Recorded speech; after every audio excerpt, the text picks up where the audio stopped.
Ayan, magandang hapon mga kapatid na guro. Second week na. Pero nakita nyo, wala pa rin akong bagong uniform. No? Kahapon, ang suot ko yung Monday na luma na kulay green. No? Ngayon, supposedly, ay naka-Tuesday na ako. No? Pero alam nyo, ang problema ko, nabanggit ko nito dati. No? Yung Tuesday uniform ko, luma, ay nasunog yung likod. No? So, hindi ko na nasusuot. Meron ako Thursday. No? Meron pa rin naman akong Wednesday. No?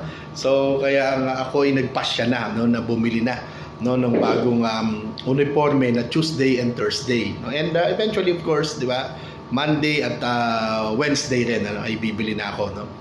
Isa lang naman yun, yung Tuesday at Thursday, di ba? Pero wala nang mabilihan dito sa paligid namin. Gusto ko yung RTW. Hindi pa rin ako nakakapunta sa Divisoria, pero kung meron kayong tip, bigyan nyo ako ng tip kung saan ako bibili. No? Ang bibiliin ko lang yung pang-itaas.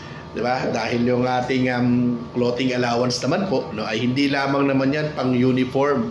Clothing nga eh, 'di ba? So kasama diyan pambili ko ng jacket, 'di ba?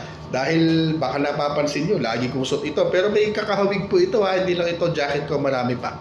Kasama sapatos, kasama medyas, kasama undergarments. Yun po ang ibig sabihin ng clothing allowance. Kaya kung meron kayong tip kung saan ako bibili, comment down below. Thank you.